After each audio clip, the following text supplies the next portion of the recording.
కొత్త భారతదేశం new India లక్షణం ఏంటంటే సుదీర్ఘకాలం జరిగినటువంటి స్వాతంత్ర పోరాటంలో ఇసుమంతైన పాత్ర లేనటువంటి మనుషులు, సంస్థలు, వ్యక్తులు, వేదికలు, పార్టీలు ఇవాళ దేశభక్తులుగా చలామణి అవుతున్నారు. అలా మార్కెటింగ్ చేసుకుంటున్నారు. వాళ్ళు మార్కెటింగ్ చేసుకోవడంలో మనం తప్పట్లేము, చేసుకుంటారు. కానీ ఈ న్యూ ఇండియా ఓహో అనుకుంటారు. వాడు దేశభక్తులు చాలా మంది అంటుంటారు. కానీ చిన్న చిన్న పొరపాట్లు ఉన్నా కూడానండి ఏమైనా వాడు దేశభక్తులు అంటారు. వాడు దేశభక్తులు ఎలా ఉంటాయా?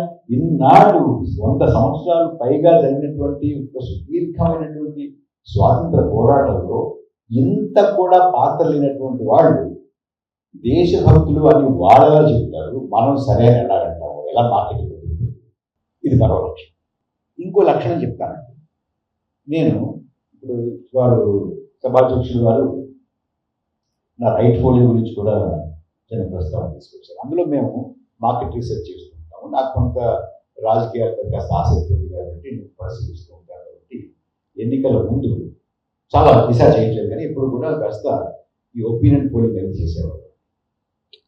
2012లో గుజరాత్లో ఎన్నికలు జరుగుతున్నప్పుడు అసెంబ్లీకి నేను ఒక సర్వే చేశాను. మా కొలీగ్స్ అందరూ కూడా క్వాంటిటేటివ్ స్టడీ క్వశ్చన్ పట్టుకెళ్ళడం, అందరితో మాట్లాడడం, రాసుకోవడం వాళ్ళు చేస్తున్నారు.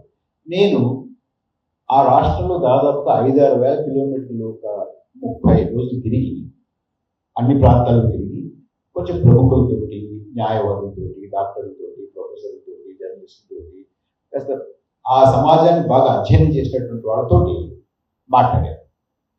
మాట్లాడుతున్నప్పుడు నేను ఆయన మోడీ గారు ముఖ్యమంత్రి అవ్వాలి, ఈయన ఎన్నిక ఫలితం ఏం కాబోతోంది, ఎవరు నెగ్గిపోతున్నారు, ఎవరు నెగ్గుతారు అడిగితే అదేంటండి ఎవరు నెగ్గుతారు అడుగుతారేంటి, నేనే వస్తాడు అనేవాడు.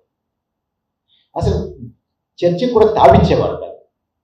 అంత ఖచ్చితంగా మళ్ళీ 2012లో మోడీ గారే నెగ్గుతారు అని చెప్తుంటారు. నేను మరి ఎందుకు నెగ్గుతారని అంటే గోడ దగ్గర చూసారు అనేవాడు. నేను చెప్పేవాడు, నేను చాలా తిరిగాను, రోడ్లు బాగాలేదు, బాగాలేదు. చాలామంది కుర్రాళ్ళు, యువకులు ఉద్యోగాలు లేకుండా ఈ సెంటర్లో ఆ సెంటర్లో నుంచి మామూలు బాతాకాన్ని కొడుతున్నారండి. వాళ్ళు అడిగితేనేమో ఉద్యోగాలు లేవంటున్నారు. ఆ పెద్దగా ఉద్యోగాలు కూడా లేవు. గ్రామీణ ప్రాంతాల్లో రైతులతో మాట్లాడానండి. అందరూ కూడా చాలా అసంతృప్తిగా ఉన్నారు. పెద్దగా ఆదాయాలు బాగలేదు. అవునండి, వ్యవసాయం ఆదాయాలు కూడా బాగలేదు. చిన్న చిన్న వ్యాపారస్తులతో మాట్లాడానండి. వాళ్ళు కూడా చాలా ఇబ్బంది పడుతున్నారు. చిన్న వ్యాపారస్తులు చాలా ఇబ్బంది పడుతున్నారు. మరి ఎలా నెగ్గుతారండి? నెగ్గుతారు. ఏం చేతి నెగ్గుతారు? ఇంత అసంతృప్తి ఉంది కదా, రోడ్డు బాగలేదు, ఉద్యోగాలు లేవంటున్నారు, రైతులకి ఆదాయం లేవంటున్నారు, చిన్న చిన్న వ్యాపారస్తులందరూ చాలా ఇబ్బంది పడుతున్నారు, గ్రామీణ ప్రాంతాల్లో అసలు బాగలేదు పరిస్థితులు.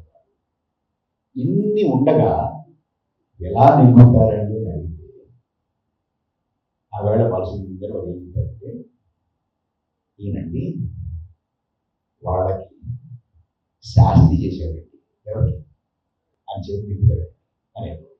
అప్పుడే అనుకున్నాను కొత్త భారతదేశం ప్రభుత్వం 2 ఏళ్లలో ప్రధానమంత్రి అయ్యాడు. అంటే అక్కడ అనుకున్నది చాలా చోట్ల అనుకున్నారు. ఇది గమనించారు. వాళ్ళకి బుద్ధి చెప్పాడు, వాళ్ళకు ఒక పాఠం చెప్పాడు అన్నారు. ఇంకో విచిత్రం నాకు కనపడింది ఏంటంటే, ఈ కొత్త భారతదేశంలో చాలా చోట్ల ప్రపంచంలో ఎక్కడ అన్ని చోట్ల అధికారంలోకి వచ్చి ఇలాంటి మైనారిటీని వాళ్ళని వెళ్ళి ఊచకోతకు వస్తారు. జెనోసైడ్ అంటే చూడండి, మాస్ కిల్లింగ్స్. అధికారంలోకి వచ్చిన తర్వాత మన విచిత్రం ఏంటంటే, ఊచకోత కోసిన తర్వాత అధికారంలోకి రావడం ఎక్కడా లేదండి.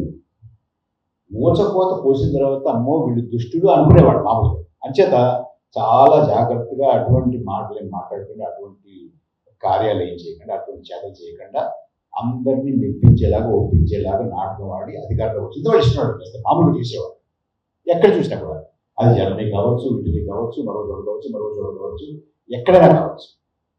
కానీ ఇక్కడ ఊచకోత కోసి మేము ఊచకోత కోసేము అని జబ్బలు చచ్చుకుని మా ఛాతీ అంతో తెలిసా మేము ఊచకోత కోసాం అని చెప్పి ఒక ఆయన ప్రధానమంత్రి, ఒక ఆయన హోంమంత్రి అయిపోయారు ఈ దేశం. విచిత్రం కదండి.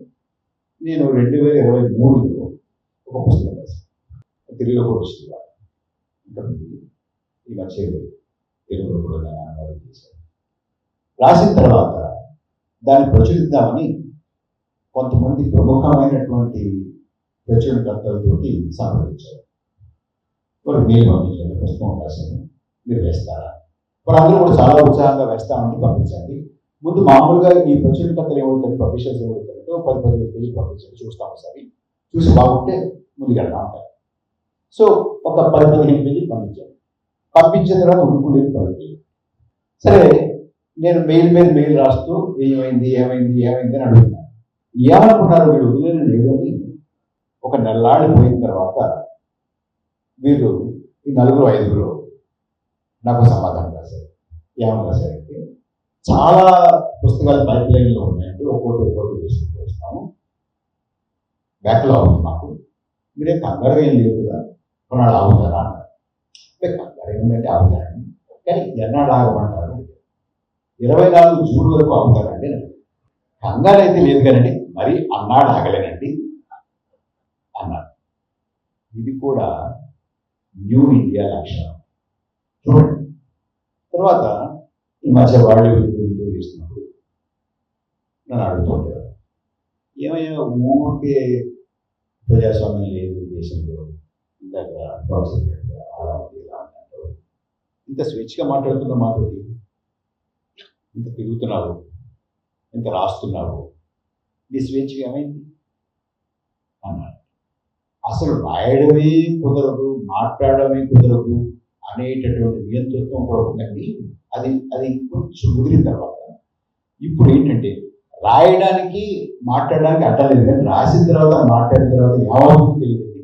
అది ఈ సమావేశం జరుగుతుందే కావచ్చు, సమావేశం అయిపోయిన తర్వాత కావచ్చు, నేను ఎయిర్పోర్ట్కి వెళ్ళిన తర్వాత కావచ్చు, రేపు కావచ్చు, సాయంత్రం కావచ్చు, రాత్రి కావచ్చు, ఎల్లుండి కావచ్చు, ఇప్పుడే కావచ్చు. ఆ భయం అయితే ఉంది తప్పకుండా. అది లేదని రోజులు లాయర్లు ఉంటారు, పొద్దున అలాంటి విధంగా అయితే కనుక దయచేసి బాలసుబ్రహ్మణ్యం గారు వారి చేత కాస్త పిటిషన్ దగ్గర రాయించండి.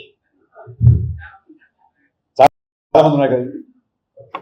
నేను మీకు తెలియని విషయాలు ఇవాళ ఏమీ చెప్పేది లేదు. మీరంతా బాగా చదువుకునేవారు, బాగా చూస్తున్నారు, ఏం జరుగుతుంది పరిశీలిస్తున్నారు. అయితే నేనేం చేస్తానంటే, మనం తెలిసినా కూడా చాలా విషయాలు మర్చిపోతుంది, అవన్నీ ఒకసారి గుర్తు చేస్తాను. ఒక్కోటి గుర్తు చేసి వాటన్నిటినీ ఒకదాని పక్కన ఒకటి పేర్చి దీని అర్థమేంటి నా ఉద్దేశంలో మళ్ళీ మాట్లాడుకోవచ్చు, మీకు అర్థమైంది, దీని పర్యవసానం ఎలా ఉండబోతుంది అనేది నా ఆలోచన మీరు ముందు పెడతాను. సరేనండి. మీరు కొన్ని విషయాలు తెలిసి కూడా మర్చిపోతాం, కొంచెం వెనక్కి వెళ్ళిపోతాం మైండ్. అవి చెప్పే ముందు ఒక విషయం చెప్పాలి. ఈ మధ్య నేను పూణే వెళ్ళాను. పూణేలో గోఖలే ఇన్స్టిట్యూట్లో మీటింగ్ పెట్టారు. అక్కడ వెళ్తే నేను కాసేపు మాట్లాడిన తర్వాత ఒక ప్రొఫెసర్ గారు ఏమన్నారంటే, ఏమయ్యా నీకు ఈ 10 సంవత్సరాల్లో ఇది బాగలేదు, అది బాగలేదు, అది బాగలేదు, ఇది బాగలేదు అనుకుంటారు అన్నావు, చాలా రాష్ట్రంలో మాట్లాడుతున్నప్పుడు అసలు నీకు 10 సంవత్సరాల్లో మంచి ఏమీ కనపడలేదు అని అడిగాడు. అంటే ఆయన సభా మర్యాద పోకుండా మర్యాద అడిగాడు. అయితే ఆయన మైండ్లో ఏముందో నాకు తెలుస్తుంది కదా. ఆయన మైండ్లో ఏముందంటే, బాలసుబ్రహ్మణ్యం గారు, what is wrong with you, ఏంటి ప్రాబ్లం ఏంటి, అన్నీ ఇవే కనపడతాయా నీకు, మంచిది కనపడతా నీకు అని ఆయన మైండ్లో ఉంటుంది. అలా అనకుండా, సభా మర్యాద కదా, అలా అనకుండా మంచి ఏమీ కనపడలేదా అని అడిగాడు. అడిగితే ఆ వేళ వారికి నేను ఏం చెప్పానంటే, నేను డాక్టర్ గారి దగ్గరికి వెళ్ళాను అనుకోండి. డాక్టర్ గారు నన్ను పరీక్ష చేసి, ప్రభాకర్ గారు మీకు హార్ట్లో ఏదో ట్రబుల్ ఉందండి అన్నారు. నేను బయటకు వచ్చి, బాలసుబ్రహ్మణ్యం గారు ఇద్దరేం డాక్టర్ అయ్యా, నా కళ్ళు బాగున్నాయి, నా చెవులు బాగున్నాయి, నా కాళ్ళు బాగున్నాయి, నా చేతులు బాగున్నాయి. ఒక్క గుండె బాగాలేదంటేనండి ఏమన్నా అర్థం అవుతుంది అన్నాను. మీరు ఏమనుకుంటారండి? నీ కళ్ళు బాగున్నాయి, నీ చేతులు బాగున్నాయి, నీ ముక్కు బాగుంది, నీ చెవులు బాగున్నాయి, నీ కాళ్ళు బాగున్నాయి అని భజన చేసేవాడు చాలా మంది ఉన్నారు. వాళ్ళు పేపర్లు నడుపుతున్నారు, టీవీలు నడుపుతున్నారు, చాలా పనులు చేస్తున్నారు. అది నా పని కాదండి. నా పని ఏమిటంటే దేశంలో ఏది బాగలేదో దాన్ని మనందరి దృష్టికి తీసుకొచ్చి ఎక్కడ ప్రాబ్లం ఉందో, అంటే ఈ దేశాన్ని పొంగదీసేటటువంటి సమస్యలు ఏమున్నాయో వాటిని పక్కన పెట్టి ఏదో అది బాగుంది, ఇది బాగుంది, ఇది వెళ్ళిపోతుంది, అది వెళ్ళిపోతుంది చెప్పడం కాదు కదా. అసలు ఉన్నటువంటి సమస్య ఏమిటి అనే దానికి మనం ఇవాళ ప్రయత్నం చేయాలి. ముఖ్యంగా దేశం చాలా పెద్ద మలుపులో ఉంది ఇవాళ. ఈ సమయంలో ఆ రకమైనటువంటి పని చేయకుండా ఇది బాగుంది, అది బాగుంది, అది బాగుంది, ఇది బాగుంది అనుకుంటూ చప్పట్లు కొట్టుకుంటూ జేజేలు పడుకుంటూ వెళ్తే మాత్రం మనం చాలా ఇబ్బందులు పడతాం. ఇవాళ పెట్రోల్ ఎంతండి? మీ ఊళ్ళో 100 ఎందుకు? మరి మాకు 107 రూపాయలు. పెట్రోల్ 100 రూపాయల దగ్గరికి వస్తుంది అన్నట్టుగా టెలివిజన్ ఛానల్లో ఒక రోజు కొంత హడావుడైపోయింది కదండి. ఇవాళ మర్చిపోయాను దాని గురించి పెద్దగా పట్టించుకోవట్లేదు. చర్చలు జరుగుతున్నాయండి, గొడవడుతున్నాం. ఎందుకు పెరిగింది, ఎలా పెరిగింది అంటున్నా అడుగుతున్నామా? ఎవరైనా అడిగామా? అడగట్లేదు. డాలర్ 80 రూపాయలు టచ్ అవుతుంది అన్నప్పుడు పెద్ద గొడవ ఏంటంటే ఒక రోజు రాత్రి టెలివిజన్ ఛానల్ 9 వరకు 9 వాళ్ళు బాధ చేస్తున్నారు, ఒకరు చేస్తున్నారు, నీ వల్ల అంటారు. మనం హాయి పడుతున్నాం. టెలివిజన్ కట్టేసిన తర్వాత మళ్ళీ దాని గురించి మాట్లాడే వాళ్ళంతండి డాలర్ ఎంతండి కూడా 83 సార్. మీరు అమ్మితే 80 కొంటే 86, 85, 86 తక్కువ ఉంటుంది. అవునా? మర్చిపోయారు కదా. ఇంకొచ్చి కోవిడ్ వస్తే కొన్ని కోట్ల మంది వలస కార్మికులు కేరళ నుంచి యూపీకి, పంజాబ్ నుంచి యూపీకి, బీహార్కి నడుచుకుంటే దయనీయమైనటువంటి పరిస్థితి కదా. మనమే దారిలో హైవేల మీద బిస్కెట్లు మనిషికి ఇచ్చాను కదండి. ఎంత తిట్టుకున్నామండి, గుర్తుందా? ఇప్పుడు ఆవేళ హాస్పిటల్ బెడ్ లేవని, ఆక్సిజన్ లేదని వారిని బతిమాలి, వీరిని బతిమాలి, మా వాడికి ఏదో ప్రాబ్లం ఉందండి, మా స్నేహితులకు ప్రాబ్లం ఉందండి, కొంచెం హాస్పిటల్ పెట్టండి, ఇందులో చేర్చండి, అందులో చేర్చండి, అదేదో మందు కట్టండి, రెమెడీస్వర్ ఏదో ఉంది, అదేదో దొరకట్లేదండి, కొంచెం మీకు పడిపొడుగు పెంచుకొని చెప్పండి, బతిమాలుకున్నాం కదండి. అప్పుడు తిట్టుకున్నామా? మర్చిపోయామండి. నిజం చెప్పండి సార్, మర్చిపోయాం. నాకు ఈ మాట గుర్తొచ్చింది. కర్ణాటక అసెంబ్లీ ఎన్నికల్లో లాస్ట్ ఇయర్ మోడీ గారు బాగా విస్తృతంగా ప్రచారం చేశారు. ప్రతి సమావేశంలో, ఇప్పుడు కూడా మళ్ళీ మొదలుపెట్టారు అన్నమాట, ప్రతి సమావేశంలోనూ ఆయన ప్రతి ర్యాలీలో, సమావేశం పెద్ద ర్యాలీలో, ఆ ర్యాలీలో ఆయన నన్ను ప్రతిపక్ష పార్టీల వాళ్ళు 99 సార్లు తిట్టారు అని చెప్పారు. గుర్తున్నట్టు 100 సార్లు కాదండి, 98 సార్లు కూడా కాదు, ప్రిసైజ్ కరెక్ట్గా 99 సార్లు తిట్టారని చెప్పారు. అంటే ఎలా లెక్క పెట్టుకుంటున్నారు చూడండి. కానీ ఆయన్ని కోవిడ్లో ఎంతమంది పోయారు, వలస కార్మికులు ఎంతమంది ఇబ్బంది పడ్డారంటే తెలియదు, ఎంతమంది ఆక్సిజన్ లేకపోయారంటే తెలియదు, ఉద్యోగాలు ఎంతమందికి లేవండి, నిరుద్యోగ సంస్థ ఎంతమంది బాధపడుతున్నారంటే తెలియదు, ఏది తెలియదు. ఎంతమంది ఎన్నిసార్లు తిట్టారో తెలుసారు. ఇంకొంచెం వెనక్కి వెళ్తే జిఎస్టీ పెట్టారండి. జిఎస్టీ పెట్టిన తర్వాత చిన్న పరిశ్రమలు, చిన్న వ్యాపారాలు ఎంత ఇబ్బందులు పడుతున్నాయంటే పంట మొదలుపెట్టే కదండి. తిట్టుకుంటున్నాం కదా, తిట్టాం కదా, అప్పుడు తిడుతున్నాం కదా. అంటే అసలు మనం మామూలుగా వ్యాపారం చేసుకునేటువంటి వాళ్ళు, మామూలుగా చిన్న కార్ఖానాలు పెట్టినట్టు 5, 6, 7 పెట్టినవాడు, లేదా మన కుటుంబంలో ఉన్నవాళ్ళు చేసుకునేటువంటి వాళ్ళు ఇప్పుడు చార్టెడ్ అకౌంటెంట్ కావాలి, వాళ్ళు కావాలి, వీళ్ళు కావాలి, కంప్యూటర్ కావాలి, ఇంకోటి కావాలి, సాఫ్ట్వేర్ కావాలి, ఇప్పుడు చాలా ఇబ్బంది పడుతున్నాం కదా. దానికే ఇంకో భయపడేస్తుంది కదా, తిట్టుకున్నాం కదా, మర్చిపోయింది.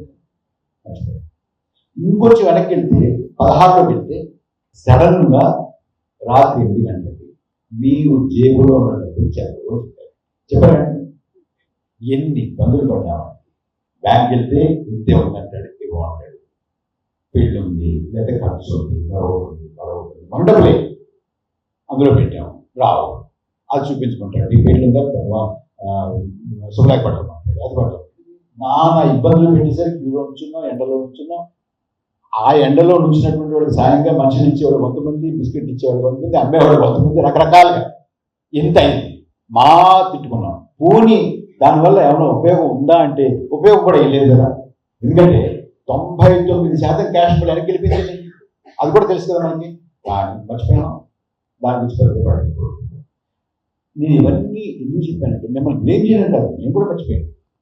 అయితే ఒక్కసారి వెనక్కి తిరిగి ఆలోచించుకోవాలి, ఏం జరిగింది, ఎలా జరిగింది అని ఆలోచించుకుని ఒక్కోటి మనం అవలోకనం చేసుకుంటేనే ఈ దేశ పరిస్థితి మనకి అర్థం.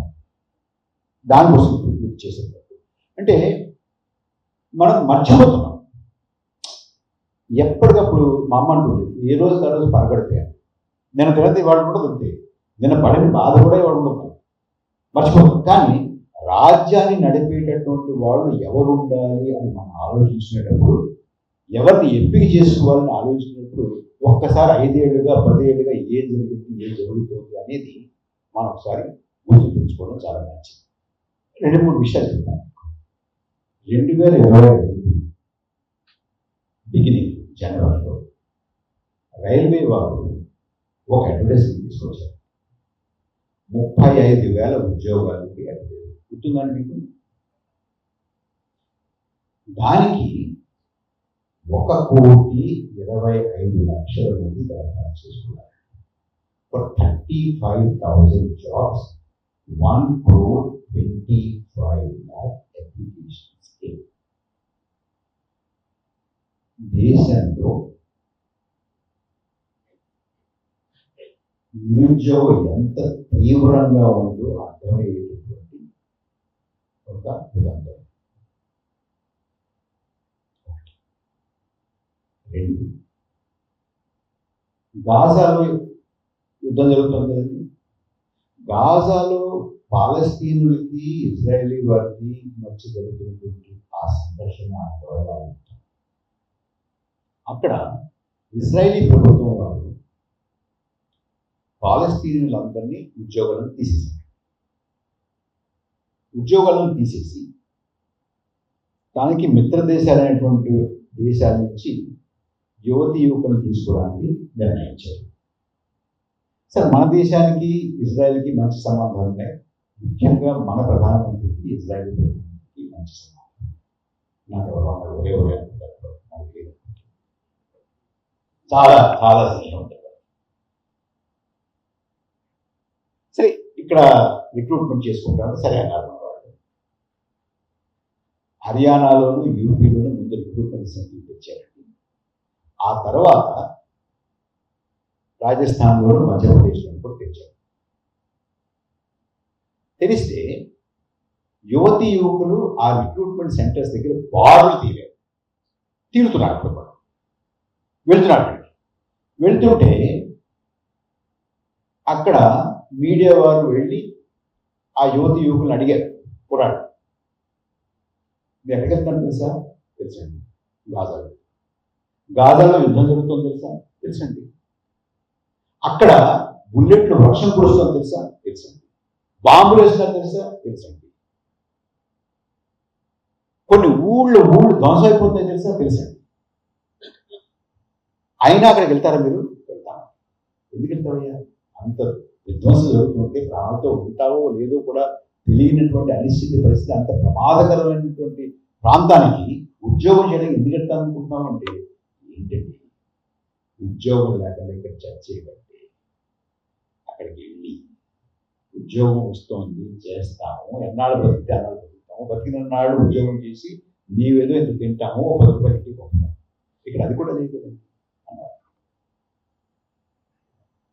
నిరుద్యోగ సమస్య ఇవాళ ఎంత తీవ్రంగా ఉందో ఇది 2వ ఉదాహరణ. 3వది, ఈ మధ్య ఒక 20 రోజుల క్రితం హైదరాబాద్లో ఒక వార్త వస్తుంది, ఇక్కడ కూడా చూసే ఉంటారు. హైదరాబాద్కి చెందినటువంటి ఒక యువకుడు, పాత బస్తీకి చెందినటువంటి ఒక యువకుడు, అతని మృతదేహం ఉక్రెయిన్ నుంచి మనకు వచ్చింది. చూసారు మీరు? ఎవరన్నా చూసారు? చిన్న చూసే ఉంటుంది, చూసారు. అప్పుడు కానీ అర్థం కాలేదు, అప్పుడు తెలియదు చాలా మందికి. ఉక్రెయిన్లో యుద్ధంలో రష్యాకి కి సాయంగా రష్యా వారు రిక్రూట్ చేసుకుంటున్న చాలా మంది యువకులు హైదరాబాద్ నుంచి కూడా ఉన్నారండి. జరుగుతుంది మాకు తెలియకుండా. అంటే ఉక్రెయిన్ వెళ్ళడానికి సిద్ధపడుతున్నారండి, గాజా వెళ్ళడానికి సిద్ధపడుతున్నారండి. ఒక 35,000 ఉద్యోగాలకి 1,25,00,000 మంది దరఖాస్తులు చేసుకుంటారు. ఈ దేశం కొంతమంది మనలో డేటా కావాలంట. ఈ మధ్య ఇంటర్నేషనల్ లేబర్ ఆర్గనైజేషన్ వాళ్ళు భారతదేశంలో ఉపాధి, నిరుద్యోగం, ఎంప్లాయ్మెంట్ అండ్ అన్ఎంప్లాయ్మెంట్ మీద ఒక నివేదిక విడుదల చేశారు. ఆ నివేదికలో ఏం చెప్పారంటే భారతదేశంలో నిరుద్యోగం చాలా తీవ్రంగా ఉంది. మొత్తం నిరుద్యోగుల్లో 83% మంది చదువుకున్న యువతీ యువకులు అన్నారు. నిరుద్యోగులుగా ఉన్నటువంటి యువతీ యువకుల్లో 63% మంది చదువుకున్న వాళ్ళు అన్నారు. అర్థమైందా? మొత్తం నిరుద్యోగుల్లో 83% మంది యువతీ యువకులు, అంటే 25 సంవత్సరాల కింద ఉన్నటువంటి ఆ 25%, ఆ 25 ఏళ్ళు 25 ఏళ్ళ కింద ఉన్నటువంటి ఆ యువతీ యువకులు 63% మంది చదువుకున్నవాళ్ళు, qualified. This is the employment unemployment situation in India according to ILO. తమాషా ఏంటంటే ఆ నివేదిక విడుదల చేస్తున్నప్పుడు భారతదేశానికి ముఖ్య ఆర్థిక సలహాదారుగా వారు ఉన్నారు. బాలసుబ్రహ్మణ్యం గారికి తెలిసే ఉంటుంది, అనంత నాగేశ్వర్ ఆయన అక్కడ ఉన్నారు. ఆయన విడుదల చేశాడు. ఆయన 2 ముఖ్యమైనటువంటి విషయాలు చెప్పారు. మనం ఆ విషయాన్ని అసలు పూర్తి చేసుకోవాలి. ఒకటి, ఆయన ఏమన్నాడంటే నిరుద్యోగాన్ని తీర్చేటటువంటి బాధ్యత ప్రభుత్వానికి కాదు. బాధ కదా, అసలు గొడవే లేదు. ఎందుకు ఇబ్బంది పడాలి? ఇంకా ప్రభుత్వం మనం అడగడం కూడా లేదు. కానీ ఆయన మర్చిపోయి ఉంటాడు, ఇవాళ ప్రధానమంత్రి గారు 2014 నుంచి సంవత్సరానికి 2 కోట్ల ఉద్యోగాలు కల్పిస్తాను అని చెప్పి, ఉపాధి కల్పిస్తానని చెప్పి వాగ్దానం చేసి అధికారంలోకి వచ్చారు కదా. అది ఈయన మర్చిపోయాడు, ఆయన మర్చిపోయినట్టు మాకు తెలియదు. ఇంకో మాట కూడా చెప్పాడు. మీరు చాలామందికి నా వయసు నాకన్నా పెద్దవాళ్ళందరికీ కూడా నాగభూషణం గారు నటించినటువంటి మహమ్మద్ బిన్ తుగ్లక్ అనే సినిమా వస్తుంది, గుర్తుందండి? గుర్తుందా? చిన్నవాళ్ళకి తెలియదు. ఇది ఆవేళ సమావేశంలో అనంత నాగేశ్వరన్ గారు ఆయన గుర్తు చేశాడు. నేను చెప్పాను కదా, ఆయనే చెప్పాడు. ఆయన ఏం చెప్పాడంటే, మాకు అంటే అప్పుడు ఆ రోజుల్లో తమిళంలోను తెలుగులో మెడ్రాస్లో సైమల్టేనియస్గా తీసేశారు సినిమా. సో తమిళంలో తీశారు మహమ్మద్ బిన్ తుగ్లక్, మనం తెలుగులో చేశారు. తెలుగులో నాగభూషణం గారు చేశారు, అక్కడ కూడా చేశారు. ఇది రాసింది చో రామస్వామి. సో అనంత నాగేశ్వరన్ గారు చో రామస్వామి రాసినటువంటి మహమ్మద్ బిన్ తుగ్లక్ను ఉటంకిస్తూ ఆయన ఏం చెప్పారంటే, ఆ సినిమాలో ఒక కల్పిత పాత్ర ప్రధానమంత్రి ఆవేళ ఆయన నాగభూషణం గారు యాక్ట్ చేస్తున్నారు. ఆయన అంటాడు ఒక సీన్లో, మేము ఇలాగే చెప్తాం, ఉద్యోగాలు కల్పిస్తాం, నిరుద్యోగ సమస్య ఇస్తాం చెప్తుంటాము, చెప్పి ఓటు సంపాదించుకుంటాం, అధికారులు వస్తాం, మర్చిపోవడానికి సీన్స్ తీసుకోవాలని చెప్పాడు.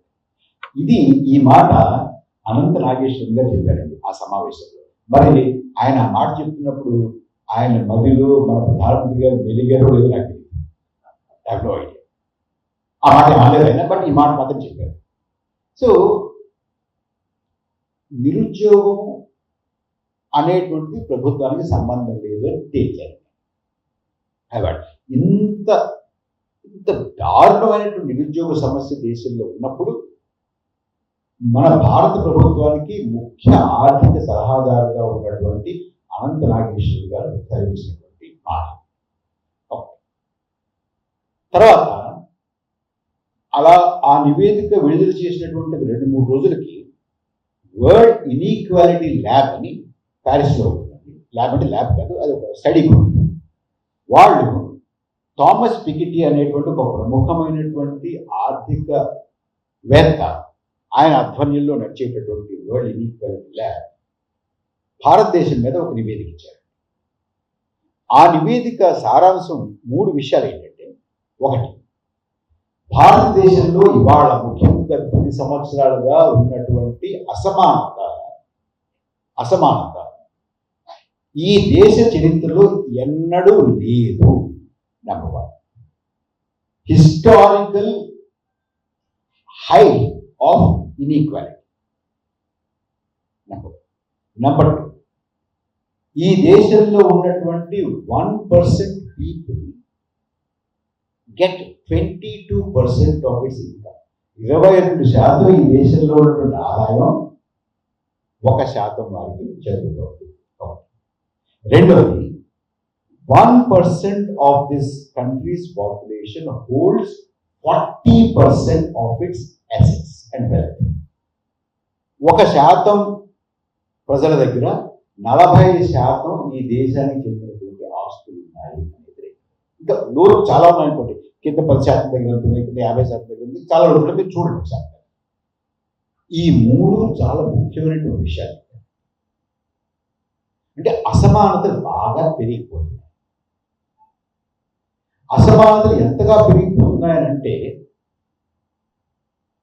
మీకు అసమానతలు పెరిగిపోతున్నాయని ఆయన చెప్పారు. చెప్తే అయ్యో అసమానతలు పెరుగుతున్నాయా, అసమానతలు పెరగకూడదు, ఉండకూడదు, ఇలా బాగుండదు, మంచిది కాదే అనడం లేదు. ఒకటి నువ్వు అలా అనొచ్చు. రెండోది ఏమనొచ్చు అంటే ప్రభుత్వం తరఫు నుంచి చూపించే అసమానతలు ఎక్కడ, అసమానతలు లేవే, వాడితో తప్పు చెప్తున్నారు, అసలు లెక్క అది కాదు అని చెప్పాలి. అసమానతలు లేవు, పెరగడం లేదు, బాగానే ఉంది దేశం అని చెప్తే దాని మీద అలా కాదు, నువ్వు చెప్పేది తప్పు, నేను చెప్పేది ఒప్పు, కొంత ఏదైనా ఒక వివాదం ఉంటుంది, ఒక సంభాషణ. కానీ ప్రభుత్వం నుంచి కొంతమంది ప్రముఖులు ఆర్థికవేత్తలు మాట్లాడారండి. అది వచ్చిన తర్వాత ముఖ్యంగా అందులో ఒక ఆయన గురించి మాట్లాడారు, ఇంకా చాలా మంది మాట్లాడారు, పక్కన ముఖ్యంగా ప్రొఫెసర్ అరవింద్ పణగారియా అని. ఆయన గతంలో నీతి ఆయోగ్కి vice chairman, first vice chairman. NITI ఆయోగ్ని స్థాపించిన తర్వాత మొట్టమొదటి వైస్ చైర్మన్ ఏమో ప్రధానమంత్రి గారు. మొట్టమొదటి వైస్ చైర్మన్ ఏమో ప్రొఫెసర్ పణగారి. ఇప్పుడు మళ్ళీ వెనక్కి వచ్చి ఆయన కొలంబియా యూనివర్సిటీ అమెరికాలో ఉంటారండి. ఆయన వెనక్కి తీసుకొచ్చి మళ్ళీ ఇప్పుడు ఆర్థిక సంఘం అధ్యక్షుడిగా చేశారు. ఆయన టైమ్స్ ఆఫ్ ఇండియాలో బాలసుబ్రహ్మణ్యం గారు ఒక ఆర్టికల్ రాశారు, don't lose sleep over inequality. అసమానతల గురించి పెద్ద నిద్రపాటు చేసుకోండి. Don't worry about. ఆయన అసమానత లేదంట, కానీ దాని గురించి వరీ అవుతుందంటున్నాడు. ఆయన ఏమంటాడంటే అసమానతలు ఉండడం మంచిదండి. కొంతమంది బాగా డబ్బు సంపాదించారనుకోండి, ఆయన ఒక ఇద్దరు దృష్టి పెట్టాలంటే తెలియదు నాకు. అసమానతలు బాగా ఎక్కువైనా ఏమీ మీరు ఇబ్బంది పడకండి. ఎందుకంటే ఇలా డబ్బు సంపాదించిన వాళ్ళు పెట్టుబడి పెడతారండి.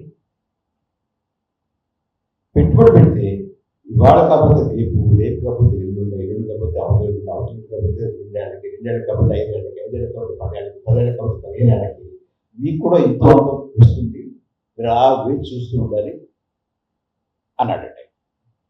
సో ఆర్థిక ప్రగతి సాధించడానికి అసమానత అనేటువంటి దాన్ని మనం సహించాలి అనేటువంటి ఆయన సిద్ధాంతం. అంతేగాని అసమానతలు లేవు, అసమానతలు ఉండకూడదు అనలేదు ఆయన. అసమానతలు ఉండాలి అంటున్నాడు, అసమానతలు మీరు సహించాలి అంటున్నాడు. ఇంకో మాట కూడా చెప్పాడు. ఇంకో మాట ఏం చెప్పాడంటే, ఈ బాగా డబ్బు సంపాదించే వాళ్ళు ఉంటారే, వాళ్ళు అప్పుడప్పుడు కొంచెం ఎక్కువగా కూడా ఖర్చు పెడుతుంటారు. ఏదో పెళ్ళిళ్ళు బాగా చేస్తారు. మనం చేసాం చూసారా, అది పెళ్లి కూడా కాదండి, ప్రీ వెడ్డింగ్ అంటే ఎంత 1000 కోట్లు ఖర్చు పెట్టారు అంతే. సో ఇటువంటి వాటిని పెద్దగా మీరు పట్టించుకోకూడదు. దాని గురించి 1000 కోట్లు ఖర్చు పెట్టేది ఎలా చేశారు అనుకోకండి, మంచిదే.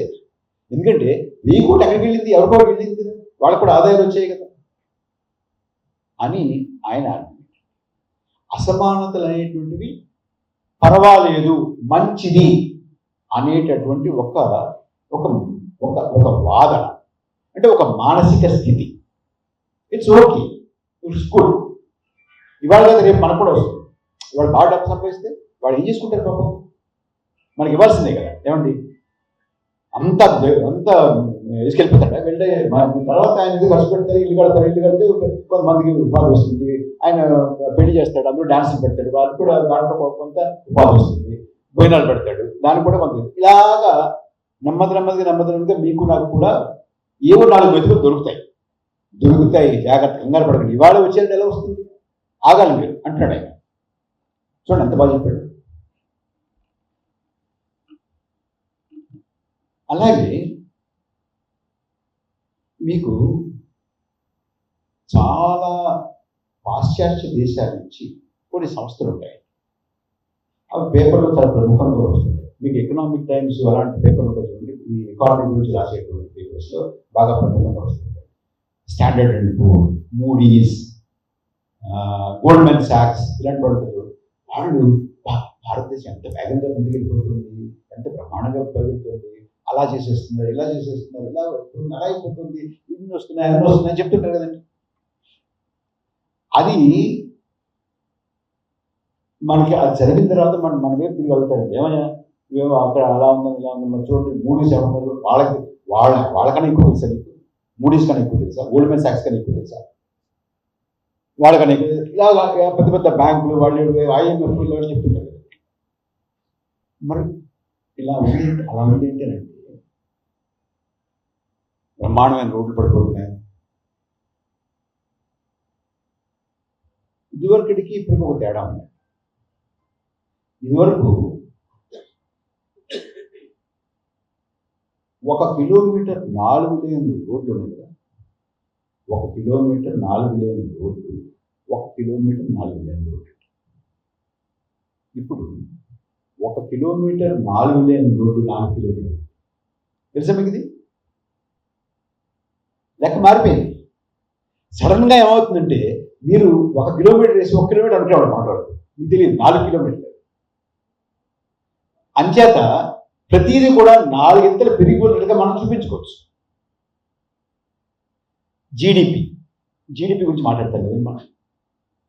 అసలు జీడిపి, తలసరి ఆదాయం, వీటిలోనే చిన్న లోపాలు ఉన్నటువంటి లెక్కలే. అయినా కూడా ఏదో లెక్క కావాలి కాబట్టి మనం లెక్క ఏదో పెట్టుకుంటాం. మీకు ఒక ఉదాహరణ చెప్తాను. భారతదేశం ఫాస్టెస్ట్ గ్రోయింగ్ ఎకానమీ. విన్నారేమాట? 5th largest economy. విన్నారేమాట? విన్నారు. Fastest growing economy, 5th largest economy, ఈ రెండింటి గురించి కొంచెం మాట్లాడుకోవాలి. దయచేసి వినండి. ఫాస్టెస్ట్ గ్రోయింగ్ ఎకానమీ ఏం చేద్దంటున్నారు? 7.2%, 7.3%, 6.8% ఎలా పెరిగిపోతుంది కాబట్టి అంటున్నారు. ఇప్పుడు బాలసుబ్రహ్మణ్యం గారి ఆదాయం ₹1,00,000 అనుకున్నారు. అంత ఉండకపోవచ్చు. ఏమంటే ₹1,00,000. ఆయనది లాస్ట్ ఇయర్ ₹1,00,000, ఈ సంవత్సరం 1,10,000. మీరు కొన్ని లెక్కలు తీసుకోవాలి, చెప్పండి ఎంతండి పర్సెంటేజ్ గ్రో అయిందో? 10%. భలేవారి ఎంతండి? 1,00,000 నుంచి 1,10,000 10% ఎలా అవుతుంది? అయిందా? నాకు లెక్కలు పోతుంది. ఎంతండి? మీరు ఆలోచించి చెప్పండి సార్. ₹1,00,000 1,10,000 అయింది. ఎంత వృద్ధి! అసలు మీరు నెల్లూరు నుంచి పెద్ద పెద్ద కాంట్రాక్ట్లు చేస్తారు. మీరు మొత్తం దేశం అంతా మీరు ₹1,00,000 నుంచి 1,10,000 నుంచి ఎంత చెప్పట్లేదు ఏంటండి? ఏమండి? 1,00,000 నుంచి 1,10,000 అయితే ఎంత పర్సెంటేజ్? కట్టిన ఫోన్లు ఉన్నాయి కదా మీ దగ్గర. ఏమండి? 10%? షూర్? 10%. 10% అనుకుంటాను. ఆ మాత్రం ఇద్దాం, పర్వాలేదు. 10%. నా ఆదాయం లాస్ట్ ఇయర్ ₹100 అండి, ఇప్పుడు 200 అయిందండి. నాదెంతండి? 100%. ఫాస్టెస్ట్ గ్రోయింగ్ ఎకానమీ నాది, అయింది కదా. ఆయనది 10% అండి. ఆఫ్టర్ ఆల్ ఏమవుతుంది? బాలసుబ్రహ్మణ్యం వల్ల ఏం కాదు. నాది 100% కదా. నేను గొప్ప, ఆయన గొప్ప, నేను గొప్పదండి, కానీ ఆయన గొప్ప. మన జాగ్రత్తగా ఆలోచిస్తే 1,10,000 అండి, నాకే 100 రూపాయలండి కదా. సో ఫాస్టెస్ట్ గ్రోయింగ్ ఎకానమీ అంటే ఇదనమాట. సరే, అలా వస్తుంది. 5th లార్జెస్ట్ ఎకానమీ అంటే నేను నిజంగా మురిసిపోయానండి. అంటే కొందరు చెప్తారు చూడండి, ఇందాక అన్నానే నీకు ఏమీ మంచి కనపడలేదా, దేని గురించి సంతోషించవా అంటే కాసేపు సంతోషించాను ఆవేళ, కానీ ఊరుకోరు కదా, లెక్కేశాను. 5th లార్జెస్ట్ ఎకానమీ మనం యునైటెడ్ కింగ్డమ్, బ్రిటన్ని దాటి అధిగమించి 5th లార్జెస్ట్ ఎకానమీ అయ్యాం. గుర్తుంది? అది కూడా చెప్పి ఆ విషయం గుర్తుందా? సార్, మీలో బ్రిటన్ అనేది అభివృద్ధి చెందిన దేశం అని అనుకుంటారా లేదా? అభివృద్ధి చెందిన దేశమే కదండి, అనుమానం ఉందా? లేదు కదా. అభివృద్ధి చెందిన దేశం. ఒక అభివృద్ధి చెందిన దేశాన్ని మనం అధిగమించి ముందుకు వెళ్ళామనుకోండి, లేదా ఆ స్థానాన్ని ఆక్రమించామనుకోండి, దాన్ని వెనక్కి తోసేసి మనం ఏమవుతామండి? అభివృద్ధి చెందిన దేశం అవుతాం కదా. అయిపోయాయి కదా. ప్రధానమంత్రి గారు ఏం చెప్తున్నారు? 2047లో అభివృద్ధి చెందిన దేశంగా దేశాన్ని తీర్చిదిద్దుతూ ఉంటారు. ఇవాళేమో బ్రిటన్ అధిగమించి మనం 5వ స్థానంలోకి వచ్చేసాం. ఇది వేరు అది వేరు అండి, ఒకటే అనుకుంటున్నాను నేను కదా. కానీ మాకు మళ్ళీ ఓటేయండి, 2047లో అభివృద్ధి చెందిన దేశంగా మిమ్మల్ని తీర్చిదిద్దుతాం. కానీ ఇవాళ బ్రిటన్ అధిగమించేసి మనం ఆ స్థానాన్ని ఆక్రమించాం. ఈ రెండింటికన్నా పొందడం ఉందంటే అసలు లేదు, ఉండదు. ఎందుకంటే మాటలే కదా. తర్వాత పర్ క్యాపిటల్ ఇన్కమ్ అంటారు, దాన్ని ఏమంటారండి? తలసరి ఆదాయం. తలసరి ఆదాయంలో అసలు తలసరి ఆదాయం కూడా లోపభూయిష్టమే, అయినా కూడా ఏదో ఏదో అనుకోవాలి కాబట్టి అనుకుంటున్నాం. తలసరి ఆదాయం కూడా చెప్తారు. ఇప్పుడు నాకు బాలసుబ్రహ్మణ్యం గారికి కలిపి ఒక 100 జతల ఇళ్ళు ఉన్నాయనుకోండి, తలసరి ఏంటండి? 50. కానీ నాకు ఒకటి ఆయన 99. అది 50. అవునా? అలాగా ఇప్పుడు 1% వారి దగ్గరేమో 22% ఆదాయం ఉండి, 1% దగ్గరేమో 42% ఆస్తులు ఉంటే అది తలసరి ఆదాయం ఎలా అవుతుందని మీరు చెప్పే లెక్క ప్రకారం కాదు కదా. కానీ అయినా కూడా మనం తలసరి ఆదాయం ప్రకారం 140వ స్థానంలో ఉన్నాం. 140వ స్థానంలో తలసరి ఆదాయం లెక్కలో ఉండి 5వ స్థానంలో జాతీయోత్పత్తిలో ఉంటే, జాతీయ దాంట్లో ఉంటే, ఆదాయంలో ఉంటే అది ఫాస్టెస్ట్ గ్రోయింగ్ ఎకానమీ లేకపోతే 5th లార్జెస్ట్ ఎకానమీ అవుతుందండి? నా దృష్టిలో అవుతాయి. అని తప్ప నేను తప్పు చెప్తున్నాను. మీ దృష్టిలో అవుతుందా? అవ్వదు కదా. అది ఏ లెక్క ప్రకారం చూసినా అవ్వదు కదా. How are we fastest growing economy? How are we 5th largest economy? How is it that we have overtaken Britain and yet we are not a developed country? మళ్ళీ అది 47 కాగలండి ఓట్లేస్తూ. సో మనకి ఉద్యోగాలు లేవు, ఆదాయాలు లేవు. ఈ జిఎస్టీ వల్ల, డిమానిటైజేషన్ వల్ల మన చిన్న చిన్న పరిశ్రమలు, కార్ఖానాలు, చిన్న వ్యాపారాలు కుదేలైపోయి నట్టి విరిగిపోయిందా లేదా? మీకు భారతదేశం ఏ దేశమైనా, ఎంత పెద్ద దేశం, అమెరికాలో కూడా 90% of the employment, 90% of the production is done by, if not 90%, 80%, 70 to 90% of the production and income in the economy is generated by small scale industries, not the big industries. మన దేశంలో ఇన్ఫార్మల్ సెక్టర్లో, unorganise సెక్టర్లో మన economic activity 93%. Some say 92, some say 93, some say 94, but at least 92. ఇప్పుడు 90 అనుకుందాం. ఆ కంప్లీట్గా unorganised sector 90% employment ఇచ్చేటటువంటిది, 90% ఇన్ ది ఎకానమీలో ఆదాయం ఇచ్చేటటువంటి ఆ సెక్టర్ నడ్డి విరిచేశారండి. Both demonetisation as well as GST. ఇవాళకి కూడా కోలుకోలేదు. వీళ్ళు చూపించే ఇక్కడ మీరు అందరూ చదువుకున్నారు కాబట్టి చెప్తున్నారు, అంతా అన్ని చోట్ల మీరు చెప్పేటువంటి విషయం కాదు. జీడిపి 7.5 7.2 వచ్చిందంట, 7.2 అనుకుందాం, అంత పెరిగిపోతుంది ఫాస్టెస్ట్ గ్రోయింగ్ ఎకానమీ చెప్తున్నారు. National consumption is 3%. Consumption is 3%, sir. Production ఏమో 7.2%, జీడిపి 7.2%. జనరల్గా ఇంటర్నేషనల్ స్టాండర్డ్ ప్రకారం బాలసుబ్రహ్మణ్యం గారు కన్జంప్షన్కి, నేషనల్ కన్జంప్షన్కి, నేషనల్ ప్రొడక్షన్కి, గ్రాస్ డొమెస్టిక్ ప్రొడక్షన్కి తేడా 0.5% నుంచి 1% వరకు తొలగదు. ఎక్కడో చిన్న చిన్న లెక్కలు తేడా వచ్చుంటాయి. ఆ లెక్క ప్రకారం చూసుకుంటే 3% కన్జంప్షన్ ఉంటే జీడిపి ఎంత ఉండాలండి? ఈ వేరియేషన్ 3.5 to 4, 3.5 to 1% కదా. 1% హైయర్ సైడ్ వేసేసుకున్నారు. 3 కన్జంప్షన్ ఉంటే 4 ఉండాలి. పోనీ ఇంకా జనరస్గా ఉండి 4.5% అంటున్నారు. కానీ 4.5% ఎక్కడ, వీళ్ళు చెప్పేది 7.2% ఎక్కడండి? వస్తుంది. ఇది ఇవాళ జరుగుతున్నటువంటి కనికట్టు, లెక్కల్లో కనికట్టు అన్నమాట. కన్జంప్షన్కి, ప్రొడక్షన్కి, కన్జంప్షన్కి, నేషనల్ ఇన్కమ్కి అంత వేరియేషన్ ఉండకూడదు. ఉంది అని అంటే లెక్కల్లో తప్పేరు. వీళ్ళు కేవలం మనకేదో ఇచ్చి ఇంత పెరిగిపోతున్నామని చెప్పారు. ఎక్కడి నుంచి వస్తుందండి? బికాస్ మీకు భారతదేశంలో ఇవాళ యూత్ అన్ఎంప్లాయ్మెంట్ ఈజ్ 24%, 24%.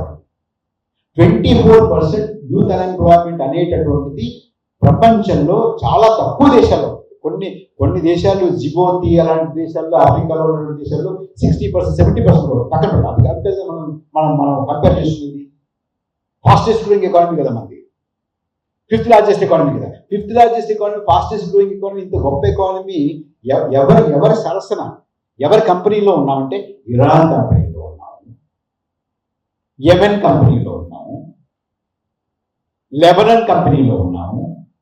ఇటువంటి దేశాల కంపెనీలో 24%, 25% మధ్య మన యూత్ అన్ఎంప్లాయ్మెంట్. మన పక్కన ఉన్నటువంటి బంగ్లాదేశ్లో యూత్ అన్ఎంప్లాయ్మెంట్ 12%, మనలో సగం. అయితే ఈ youth unemployment 24% also is a headline. అందులో సూక్ష్మంగా వెళ్తే 20-25 సంవత్సరాల మధ్య ఉన్నటువంటి యువకుల్లో అన్ఎంప్లాయ్మెంట్ ఈజ్ 44%. ఇంత అన్ఎంప్లాయ్మెంట్ ఉంది. MNREGA, Mahatma Gandhi national rural employment guarantee scheme ఉంది. దాంట్లో లాస్ట్ ఫైనాన్షియల్ ఇయర్ మొత్తం ప్రోగ్రామ్ ఎంతమంది సంపాదనకి ఇవ్వాలి అంటే వీడి సంవత్సరానికి ఎంత ఉజ్జాయింపుగా, ఎంత అనేటటువంటి వాళ్ళు లెక్క వేసి ఇన్ని రూపాయలు అక్కడ పెడితే, ఇన్ని వేల కోట్లు అక్కడ పెడితే అది 6 నెలలు అయిపోయింది. ఒకసారి చూసుకోండి. That is the crisis in unemployment. Therefore, unemployment చాలా తీవ్రంగా ఉంది. రూరల్ ఇన్కమ్స్ తగ్గిపోయాయి. చిన్న అనార్గనైజ్ సెక్టర్లో, చిన్న వ్యాపారాలు, చిన్న కార్ఖానాలు బాగా నడ్డి విరిగిపోయి ఇబ్బందులు పడుతున్నాయి. ఇంత జరుగుతూ ఉన్నందువల్ల ఆకలి పెరిగిపోయింది. ఆకలి పెరిగిపోయింది అని వరల్డ్ హంగర్ ఇండెక్స్ మీరు ఎవరు చూసారండి? వరల్డ్ హంగర్ ఇండెక్స్ లో మన మన మన స్థానం ఎక్కడికి వచ్చిందండి? 169, 170, 170 ఎంత ఉంది కదండి. బాగా కింద ఉంది కదా బలసుబ్రహ్మణ్యం గారు. ప్రాపగాండా, వెస్టర్న్ ప్రాపగాండా, మనల్ని అభాస్ పాలు చేయడానికి, మనల్ని అప్రతిష్ట పాలు చేయడానికి కొంతమంది పనిగట్టుకుని ఈ ప్రచారం చేస్తున్నారు. మేమేమి ఆకలితో లేము అన్నారండి. ఒక మంత్రి గారు, ఈ పేరు చెప్పండి మామూలు, ఒక మంత్రి గారు ఈ వరల్డ్ హంగర్ ఇండెక్స్ మీద ఒక చాలా ముఖ్యమైనటువంటి వ్యాఖ్యానం చేశారు. వారు ఏమన్నారంటే, ఒకసారి నేను పొద్దున్న 4ంటికి లేచాను. 4ంటికి లేచి గబగబా తయారైపోయి ఎయిర్పోర్ట్కి వెళ్ళి ప్లేన్ ఎక్కి బాంబే వెళ్ళానండి. టైం లేదు ఏం తినడానికి. బాంబే వెళ్ళి ఒక సదస్సులో పాల్గొని మాట్లాడానండి. మాట్లాడిన వెంటనే మళ్ళీ గబగబా కారు ఎక్కి ఎయిర్పోర్ట్కి వెళ్ళి ట్రైన్ ఎక్కి జైపూర్ వెళ్ళానండి. జైపూర్లో ఇంకో కార్యక్రమంలో పాల్గొని అది అక్కడ కూడా గబగబా మాట్లాడేసిన తర్వాత మళ్ళీ గబగబా పరిగెత్తుకుంటూ కార్ ఎక్కి ఎయిర్పోర్ట్కి వెళ్ళి మళ్ళీ ప్లేన్ ఎక్కి బాంబే వెళ్ళారండి. బాంబేలో కూడా ఇంకో సదస్సులో మాట్లాడేసి అక్కడి నుంచి ఆ సదస్సు అయిపోయిన తర్వాత మళ్ళీ ఢిల్లీలో ప్రోగ్రామ్ ఉంటే మళ్ళీ ఎయిర్పోర్ట్కి వచ్చేసి ప్లేన్ ఎక్కేసి ఢిల్లీ వచ్చేసి ఢిల్లీలో ప్లేన్ దిగి మళ్ళీ కార్లో ఇంటికి వెళ్తున్నప్పుడు ఇంకో చోటకి వెళ్తున్నప్పుడు నా ఫోన్ మోగిందండి. ఫోన్ మోగితే ఫోన్ ఎత్తారండి. ఫోన్ వస్తే మీకు ఆకలిస్తుందని అడిగారండి. ఆకలిస్తున్నానండి. ఆ లెక్క ఉంటుంది. ఆ లెక్క ప్రకారం భారతదేశం ఆకలితో ఉంది, భారతదేశంలో పౌష్టికాహారం లేదు అనేటువంటి మాటలు వస్తాయి తప్ప ఊరికే రాశారు కదా. కానీ అలాంటి డిఫెన్స్ పెట్టారు. పెట్టి 4 రోజులు తిరగకుండా ప్రధానమంత్రి గారు 82 కోట్ల మందికి ఈ దేశంలో ఉచితంగా 5 కిలోల ఆహార ధాన్యాలు ఇస్తామని ప్రకటించారు. గుర్తుందా మీకు? నాకు అప్పుడు అన్నా వచ్చిందండి. అసలు అప్పుడు ఆ మంత్రి గారు చెప్పగలనుకున్నాడు.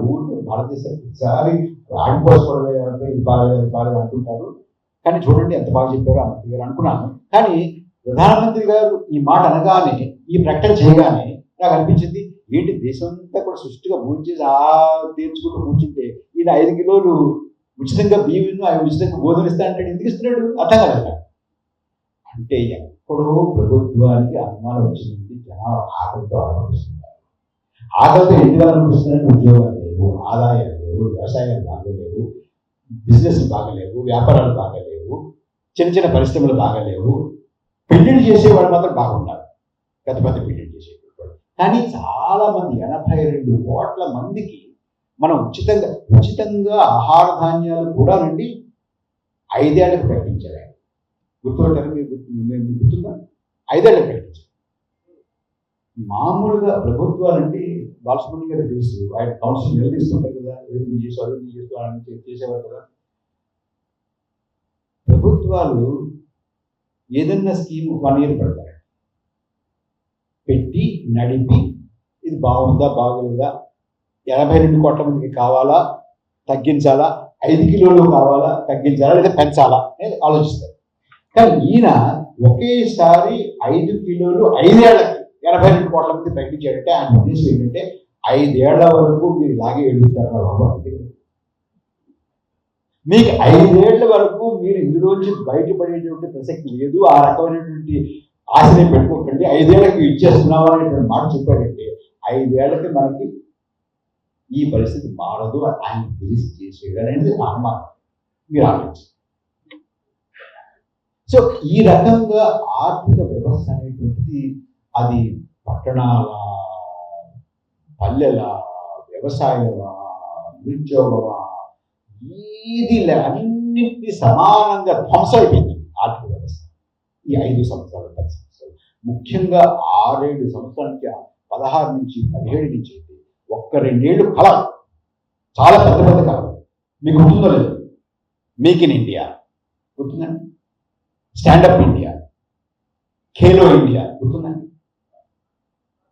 స్టార్టప్ ఇండియా, ఇంకా షైనింగ్ ఇండియా, అది స్లోగన్ అనుకోండి, but programs. Swachh Bharat, make in India, standup India, Khelo India గుర్తుందా?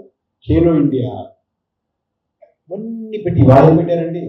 షటప్ ఇండియా మాట్లాడడానికి ముఖ్యమంత్రికే దిక్కులేదండి. వాళ్ళ ముఖ్యమంత్రికే దిక్కులేదు. రావడం మాట్లాడితే ఆయన ప్రశ్నిస్తే లోపలేసామన్నా. సంవత్సరాలుగా జైళ్ళలో మగ్గుతున్న అడిగినటువంటి ప్రశ్న అడిగినాను.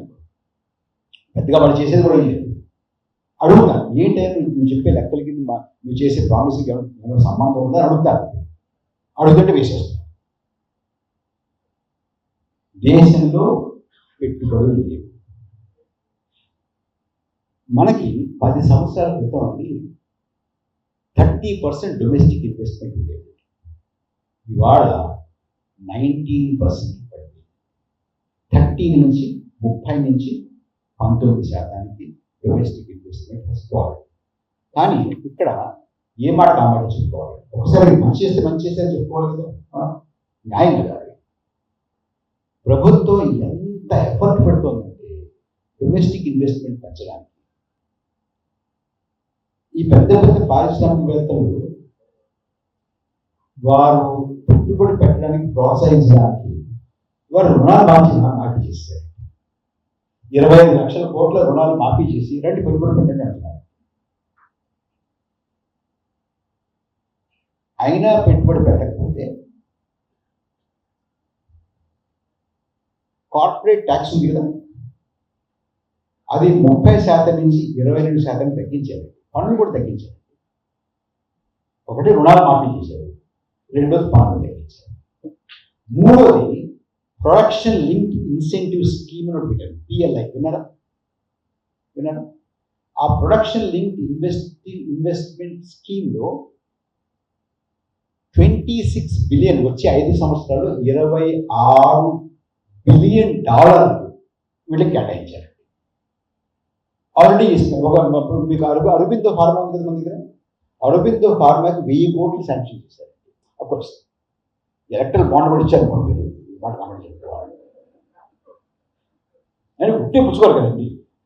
వీడు కూడా ఇచ్చినప్పుడు ఏదో చేయాలి కదా, పొడవు చేయాలి, చేశారు వీళ్ళు.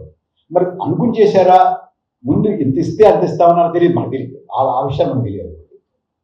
అది కూడా చేశారు. కార్పొరేట్ ట్యాక్స్ తగ్గించారు, రుణాలు మాఫీ చేశారు, పిఎల్ఐ ఇచ్చారు. తర్వాత ఇవన్నీ కూడా పనిచేయకపోతే ఇలాంటి సదస్సులు పెట్టి పారిశ్రామికవేత్తల్ని పెట్టుబడిదారులందరినీ కూర్చోబెట్టి ప్రధానమంత్రి గారు ఇతర మంత్రులు కూడా దండాలు పెట్టి పెట్టుబడి పెట్టండి అయ్యా అని బతిమలుతారు. అక్కడ కూడా ఇంత తక్కువ చేయలేదు. ఇంకా ఏం చేయాలండి?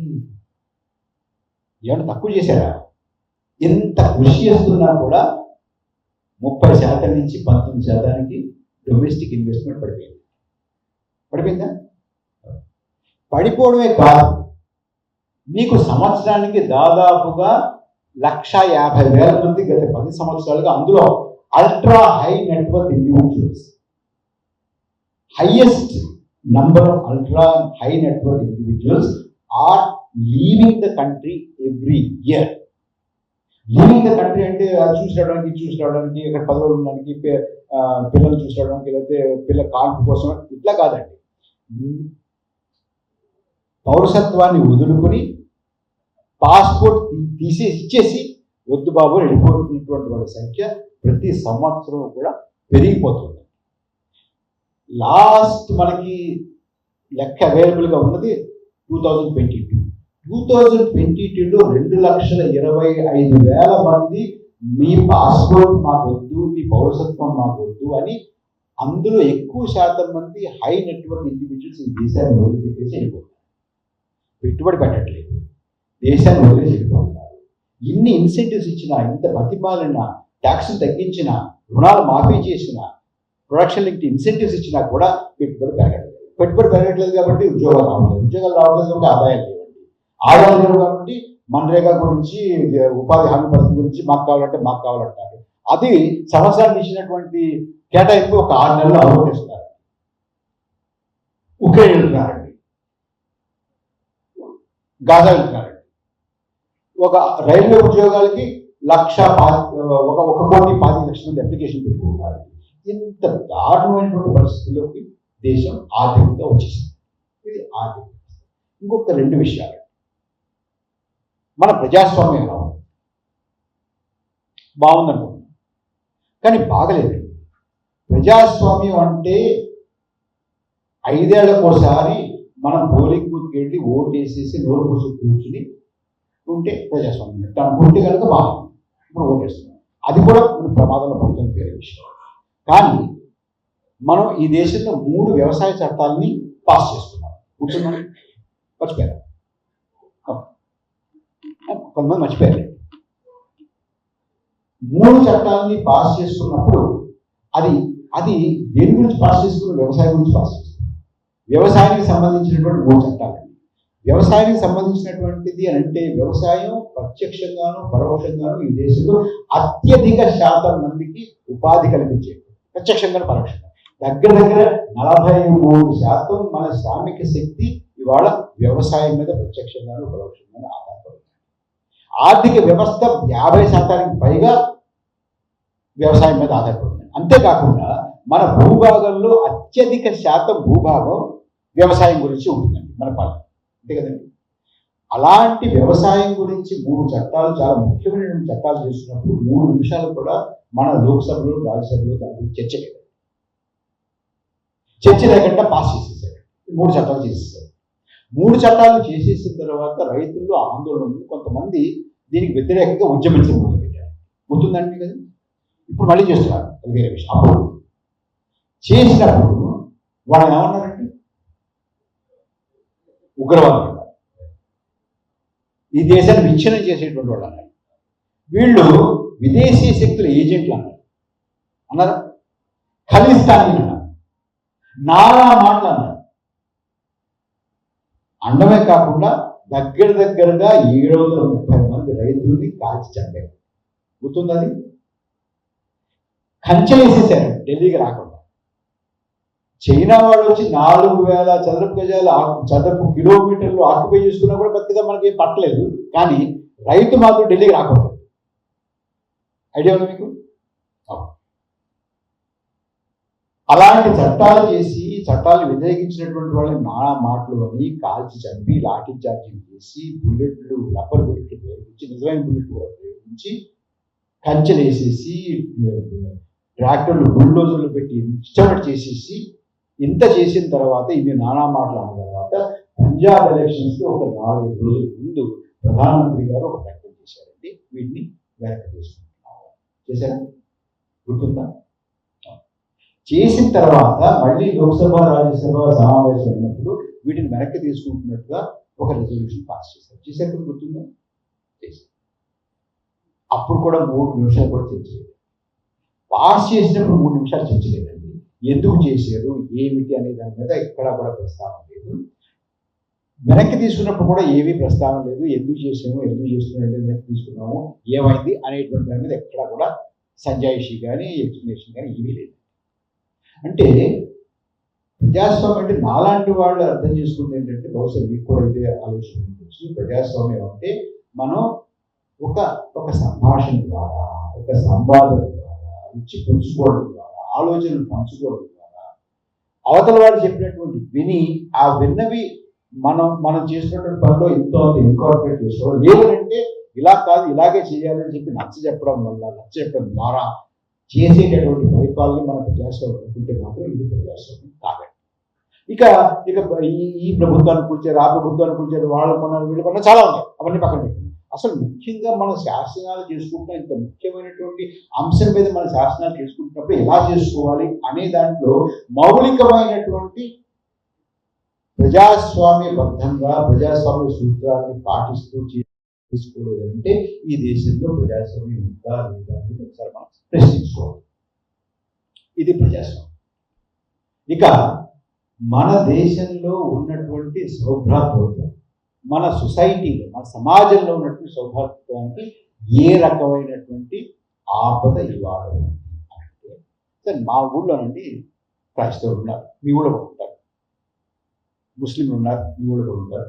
మాకు రాజస్థాన్ నుంచి బంగారం వ్యాపారం చేసుకోవడం జైలు ఉన్నారండి. అందులో అన్ని మతాల వాళ్ళు ఉన్నారు.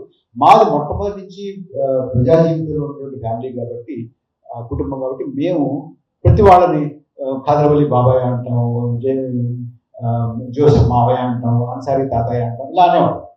మాకు పెద్దగా ఇబ్బంది లేదు. అలా అందరితో కలిసి మెలిసి ఉండేది. మేము అన్ని పండుగలు అందరూ కలిసి చేసేవాళ్ళం. దర్గాకి వెళ్ళేవాళ్ళం. దర్గాలో మిఠాయి ప్రసాదం బాగుండేది, మాకు అట్రాక్షన్. వెళ్ళేవాడు.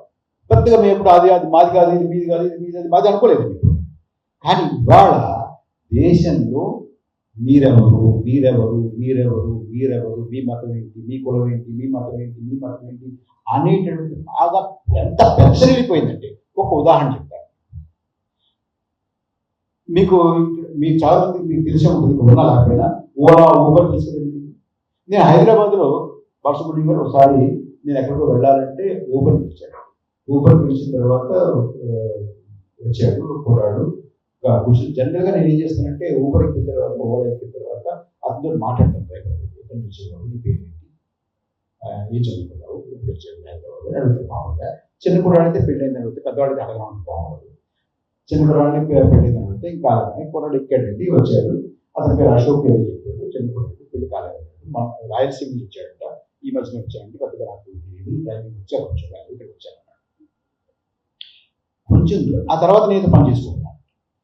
ఈ వీళ్ళకి ఇక్కడ దారులు తెలియవు కాబట్టి గూగుల్ మ్యాప్ పెట్టుకున్నాడు. లెఫ్ట్ తిరుగు, రైట్ తిరుగు, లెఫ్ట్ తిరుగు, రైట్ తిరుగు అట్టుకుంటూ వెళ్తున్నాడు. ఈ గూగుల్ మ్యాప్ ఏం చేస్తుందంటే మిమ్మల్ని దగ్గర దారులు తీసుకెళ్ళడానికి, తొందరగా తీసుకెళ్ళడానికి చిన్న చిన్న సందులు తిప్పుతుంది. మీకు ఐడియా ఉందా? ఇక్కడ కూడా చేస్తున్నట్టు. అలాగ ఒకసారి నేను వెళ్తుంటే కారు బాగా స్లోగా వెళ్తాను. ఏంటి స్లోగా వెళ్తుందని పైకి చూశారండి. చూస్తే చిన్న ఇరుకు సందులోంచి వెళ్తుంది. ఇరుకు సందులోంచి వెళ్తుంటే ఆ సందులో అందరూ రోడ్డు నడుస్తున్నారు. ఇరుకు సందు, అక్కడ పేమెంట్ లేవండి, ఫుట్పాత్ లేవు.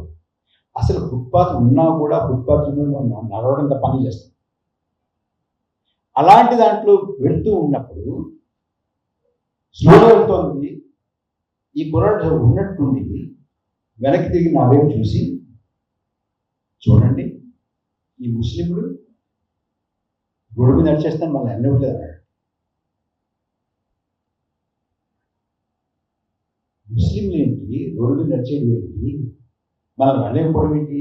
అక్కడ క్రైస్తవులున్నా, హిందువులున్నా, బౌద్ధులున్నా, జైనులున్నా, యూదులున్నా, ఎవరున్నా కూడా అంత చిన్న ఇరుకు సందులో రోడ్డు మీద తప్ప ఎక్కడ నడుస్తారండి? నడుస్తున్నారు. కానీ వీటి మైండ్లో ఏముందండి అంటే ఎవరో ఎక్కడో అతనికి ఇంజక్షన్ ఇచ్చారండి, అది లోపలికి ఎంత సమాజం మీద ఎంత విషప్రయోగం జరిగిందంటే, నువ్వు వేరు వాడు వేరు, నువ్వు వేరు వాడు వేరు, వాడికి నీకు పడదు. నీకు సమస్యలు ఉన్నాయంటే, నిరుద్యోగం ఉందా వాళ్లే కారణం, నీకు ఇబ్బందిగా ఉందా వాళ్లే కారణం, నీకు ఆదాయం లేదా వాళ్లే కారణం అనేటటువంటి మాట వచ్చేసి ఈ రకమైనటువంటి సమాజం మీద పెద్ద విషప్రయోగం ఈ 10 సంవత్సరాలు జరిగింది. ఇది చిన్న విషయం కాదు. సో ఆర్థికంగా ప్రజాస్వామ్యానికి ఇటు సామాజిక వ్యవస్థకి ఇంత పెద్ద చేటు ఇది చాలాగా జరుగుతూ వస్తుంది. ఈ 10 సంవత్సరాల్లో బాగా విస్తృతంగా, బాగా ముందుగా జరిగిపోయింది. ఆ పరిస్థితులు మనం ఇవాళ దీని నుంచి ఈ దేశాన్ని బయటపడేయకపోతే, నా ఉద్దేశంలో ఇంత దూరం వచ్చి నా భయం మీతో షేర్ చేసుకోవడం కూడా కరెక్ట్.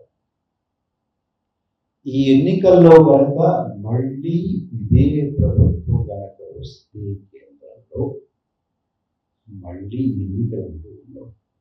మీరు చెప్పచ్చు రష్యాలో ఎన్నికలు ఉన్నాయండి, పుతిన్ గారు 99% ఎక్కుతున్నారండి, నార్త్ కొరియాలో ఎన్నికలు జరుగుతున్నాయండి, ఆయన కూడా 99% ఓటుతో ఆయన ఎన్నికలండి, యునానిమస్గా వచ్చేస్తున్నారండి. అంటే ఇప్పుడు మనకి యునానిమస్గా సూరత్లో కూడా వచ్చారు. ఆ మధ్య చండీగఢ్లో కూడా కొట్టేశారు. అలాంటివి అలా కూడా జరగచ్చు. కానీ free and fair impartial elections జరగడం అనేటువంటిది ఈ దేశంలో ఉండదేమో అనేటువంటి ఒక భయం. రెండవది, మణిపూర్ అనేటువంటి రాష్ట్రం మనకు ఒకటి గుర్తుందండి.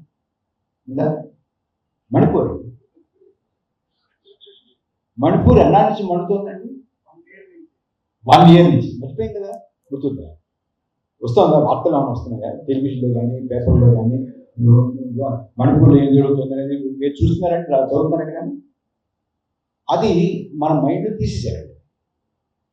కానీ అక్కడ మారణ హోమం మాత్రం ఆగలేదండి, మంటలు మాత్రం చల్లారలేదండి, ప్రజల ఇబ్బందులు మాత్రం పోలేదండి.